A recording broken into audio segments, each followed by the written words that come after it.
Hi Suhani. Hello Uday. Good morning. Very good morning. How are you? I am fine. How are you? I am also good. So, what are you doing these days? I am enjoying with my parents and friends a lot because my summer vacation is going on. Hey Suhani, what did you do last night? I play with my toys. That sounds fun. I watch cartoons. Cartoons are cool. Which one did you watch? I watch Doraemon. Oh, that's my favorite show. Okay, I will talk to you later. Okay, bye bye. Bye. नमस्कार मंडळी, तुमचे पुन्हा एकदा स्वागत आहे एका नवीन व्हिडिओमध्ये. आजचा हा व्हिडिओ तुम्ही बघितलाच असेल, खूपच स्पेशल आहे. हा व्हिडिओ मुलांसाठी खूपच युजफुल आहे, कारण या व्हिडिओ नंतर तुम्ही तुमच्या मुलांची इंग्रजी बोलायची प्रॅक्टिस कशी करू शकता ते तुम्हाला नक्कीच आयडिया येणार आहे.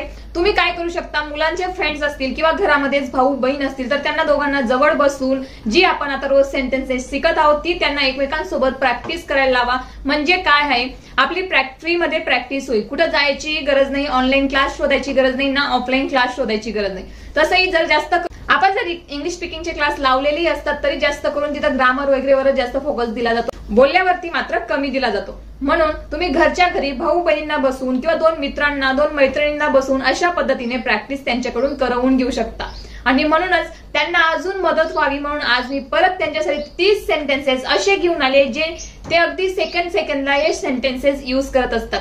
म्हणून हा व्हिडिओ पूर्ण बघा आणि ह्या व्हिडिओची जे सेंटेन्सेस आहेत ते लगेच प्रॅक्टिस करा आणि लगेच ती सेंटेन्सेस तुमच्या कम्युनिकेशन मध्ये ऍड करा. चला तर मग जास्त वेळ वाया न घालवता सुरुवात करूया आजच्या व्हिडिओला. पण त्याआधी व्हिडिओला लाईक नक्की करा आणि हा व्हिडिओ तुम्हाला कसा वाटतोय ते मला कॉमेंट थ्रू नक्की कळवा. अजून तुम्हाला नवनवीन कशा पद्धतीने व्हिडिओ बघायला आवडतील किंवा तुम्हाला कुठले व्हिडिओ हवे आहेत ते मला कॉमेंट थ्रू सुद्धा तुम्ही कळवू शकतात. आणि जर पहिल्यांदा बघत असणार मला तर नक्कीच आपल्या चॅनलला सबस्क्राईब करा आणि आपल्या चॅनलचा एक भाग व्हा. चला तर मग सुरुवात करूया. तर मुलं नेहमी आपल्याला काय सांगत असतात, मम्मी तू कुठे आहेस, मला भूक लागली आहे, मला खायला दे. तर ते हे इंग्रजीमध्ये बोलू शकतात, mummy I am hungry, give me food. Mummy where are you, I am hungry, give me food. या पद्धतीने मुलं बोलू शकतात. नेक्स्ट वाक्य आपलं आहे, बाबा तुम्ही कुठेतरी बाहेर जात आहात का. आता मुलं नेहमी आपल्या पप्पांना क्वेश्चन करत असतात तर ते इंग्रजीमध्ये विचारू शकतात, are you going out somewhere papa, are you going out somewhere papa. या पद्धतीने. तर ज्या पद्धतीने मी सेंटेन्सेस घेताय रिपीट करते तेव्हाच तुम्ही माझ्या मागे बोलू शकता किंवा व्हिडिओ पॉज करून तुम्ही ती सेंटेन्स नोट करून घेऊ शकता आणि नंतर तुम्ही ती प्रॅक्टिस करू शकता. नेक्स्ट आपला सेंटेन्स बघूया, बाबा येताना माझ्यासाठी काहीतरी घेऊन या. आता मुलांचा हा नेहमीचं वाक्य असतं की कधीही बाबा आई बाहेर जायला निघाले तर त्यांचा हा असतोच क्वेश्चन की आम्हाला काहीतरी घेऊन या. त्यांची ही मागणी नेहमीच असते. तर ते बोलू शकतात, papa bring something for me when you come. Papa बोलू शकतात, डॅडी बोलू शकतात, बाबा बोलू शकतात, bring something for me when you come. Papa bring something for me when you come. सुरुवातीला आपण जेव्हा इंग्लिश बोलायची स्टार्टिंग करत असतो इंग्लिश स्पीकिंगची तेव्हा तुम्ही फक्त 2-2, 3-3 वर्ड्स तरी इंग्रजीत बोलले तरी चालेल, पण इंग्रजी बोलायला सुरुवात करा. इंग्रजीला तुमच्या डेली लाईफ मध्ये समाविष्ट करा, म्हणजेच तुमची हळूहळू इंग्रजी बोलायची जी भीती आहे ती गायब होईल. नेक्स्ट सेंटेन्स आहे, बाबा माझ्यासाठी चॉकलेट आणा. मग आपला लगेच त्यांना क्वेश्चन असतो की काय आणू, तर ते काय सांगता येईल, चॉकलेट आणा. Papa bring me chocolates, bring me chocolates. Next, काहीतरी मला काहीतरी चांगलं खावं असं वाटत आहे. हेही मुलं नेहमी सांगत असतात संध्याकाळी. जर तुम्ही त्यांना विचारणार, कधी विचारणार तर काय सांगणार, मला काहीतरी चांगलं खावं असं वाटत आहे. तर तेव्हा ते इंग्रजीत बोलू शकतात, I feel like eating something good, I feel like eating something good. Next, mummy उद्या टिफिन मध्ये काहीतरी चांगला खाऊ ठेव. जेव्हा आपण मुलांची स्कूल चालू होते तेव्हा आपण मुलांना टिफिन देत असतो तर तेव्हा त्यांची ही मागणी असते. तर ते इंग्रजीमध्ये बोलू शकतात, mamma keep some good food in tiffin tomorrow, keep some good और tasty food in tiffin tomorrow. नंतर नेक्स्ट, आई मी माझ्या मित्रांसोबत बाहेर खेळायला जात आहे. जेव्हाही मुलं बाहेर जात असतात तेव्हा ते आपल्याला सांगून विचारून जात असतात. तर त्यांचे वाक्य नेहमीच आहे, आई मी माझ्या मित्रांसोबत बाहेर खेळायला जात आहे. तर ते तेव्हा बोलू शकतात, mummy I am going to play outside with my friends. Mamma I am going to play outside with my friends. Next आपण त्यांना काय सांगत असतो, मी संध्याकाळी तुझ्याबद्दल बाबांकडे तक्रार करेन. तर तुम्ही सुद्धा हे त्यांच्यासोबत इंग्रजीत बोलू शकता. I will complain about you to your dad किंवा to papa in the evening. I will complain about you to papa in the evening. तू दिवसभर टीव्ही पाहत राहतो. तू दिवसभर टीव्ही पाहत राहतो. You keep watching TV all day. You keep watching TV all day. हे आपण त्यांना इंग्रजीत बोलू शकतो.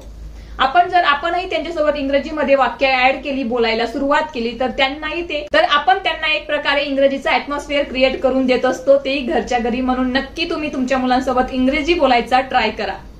नेक्स्ट आहे, मुलांना आपण हे सांगत असतो, जेवण करताना तोंड बंद ठेव.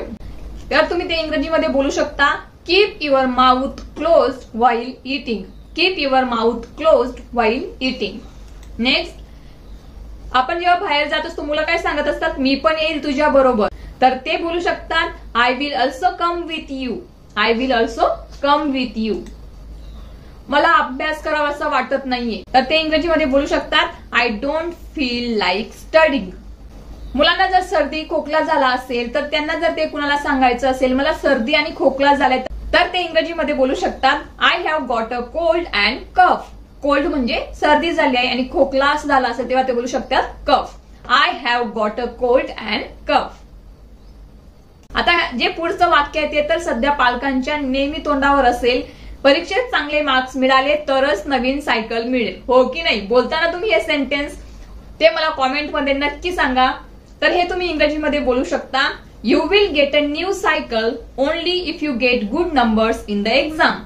You will get a new cycle only if you get good numbers in the exam. तुला जर परीक्षेत चांगले मार्क्स आले तरच आम्ही तुला एखादी वस्तू घेऊन देऊ, हे आपण मुलांना नेहमी सांगत असतो. तर ते तुम्ही इंग्रजीमध्ये बोलू शकतात. हा आहेत की नाही मग युजफुल सेंटेन्सेस. तुम्हाला हा व्हिडिओ कसा वाटतोय ते कॉमेंट थ्रू नक्की कळवा. कॉमेंट नक्की करा, कारण तुमची मतं ही आमच्यासाठी खूपच अनमोल असतात. त्या कॉमेंटद्वाराच कळत असते की तुम्हाला आमचे व्हिडिओ कसे वाटतायत ते. म्हणून कॉमेंट नक्की करा आणि ह्या व्हिडिओला लाईक करा. नेक्स्ट वाक्य आहे, पप्पा मला थोडे पैसे हवे आहेत. मला नवीन पुस्तके घ्यायची आहेत. हे मुलं इंग्रजीत बोलू शकतात, papa I need some money. I want to buy new books. त्यांना जे विकत घ्यायचं असेल ते तुम्ही ऍड करू शकतात. I want to buy new video game किंवा न्यू टॉईज, या पद्धतीने ते ऍड करू शकतात. फक्त स्ट्रक्चर सेम राहील. नेक्स्ट आहे, मम्मी प्लीज बाबांना मला एक नवीन व्हिडिओ गेम आणायला सांग. हेही मुलं आपल्याला सांगत असतात. तर ते बोलू शकतात, mummy please ask papa to get me a new video game. Please ask papa to get me a new video game. Next आहे, खूप उशीर झालाय, आता अंथरुणातून उठ. हे आपण मुलांना रोजच बोलत असतो. तर ते बोलू शकते, तुम्ही बोलणार, it's too late, get out of the bed now. It's too late, get out of the bed now. Next, आज सुट्टी आहे, मला आज झोपू दे. बाळाचं काय उत्तर असतं लगेच, आज सुट्टी आहे, आज रविवार आहे, मला झोपू दे. तर ते बोलू शकतात, it's a holiday today, let me sleep. Let me sleep today. आज मला झोपू दे, लेट मी स्लीप. नेक्स्ट आहे, नेक्स्ट जे वाक्य आहे ते काम तर मुलांचं फेवरेट आहे, ते म्हणजे जम्पिंग करणं, उड्या मारणं. मग ते बेड असू द्या, सोफा असू द्या, कुठेही त्यांना जागा भेटली तरी ते जम्प करत असतात. तर आपण त्यांना नेहमी ओरडत असतो, सोफ्यावर उडी मारू नको, बेडवर उडी मारू नको. तर तेच आपण इंग्रजीमध्ये सुद्धा त्यांना ओरडू शकतो, ते म्हणजे don't jump on the couch किंवा don't jump on the bed. या पद्धतीने तुम्ही त्यांना इंग्रजीमध्ये इन्स्ट्रक्शन देऊ शकता. नेक्स्ट आपला सेंटेन्स आहे, मम्मा तू माझ्यावर रागवली आहेस का. हे तर आता मुलं नेहमी विचारत असतात. सुहानीचं तर हे नेहमीच असतं विचारायचं की तू माझ्यावर रागवली आहेस का किंवा रागवलीस का. तर ते इंग्रजीमध्ये विचारू शकतात, mamma are you angry with me. Mamma are you angry with me. Next, आतापासून असे होणार नाही. म्हणजे काय, मुलांनी जर एखादी चूक केली तर आपण त्यांना सांगतो, बोल यापुढे होणार नाही तुझ्याकडून हे. तर ते बोलत असतात, हो आतापासून हे होणार नाही किंवा आतापासून मी हे करणार नाही. तर ते इंग्रजीमध्ये बोलू शकतात, this will not happen from now on. This will not happen from now on. Next, आई मी आंघोळ करायला जात आहे. तर हे इंग्रजीमध्ये बोलू शकतात, mummy I am going to take a bath. I am going to take a bath. Next, मी आधीच आंघोळ केली आहे. मी आधीच माझी आंघोळ करून झाली आहे. तर ते बोलू शकतात, I have already taken a shower किंवा I have already taken a shower किंवा I have already taken a bath या पद्धतीने मुलं बोलू शकतात. बाहेर दरवाजावर कुणीतरी आलाय हे मुलं आपल्याला मेसेज द्यायला नक्कीच येत असतात, तेव्हा ते इंग्रजीमध्ये बोलू शकतात. जसे की जर त्यांना मराठीमध्ये बोलायचं असेल, पप्पा तुम्हाला भेटायला कोणीतरी आले आहे, तर ते इंग्रजीत बोलतील papa someone has come to meet you.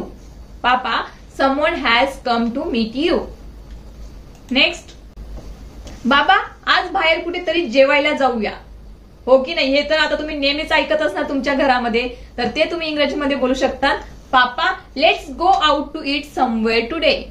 Papa let's go out to eat somewhere today. आज कुठेतरी बाहेर जेवायला जाऊया.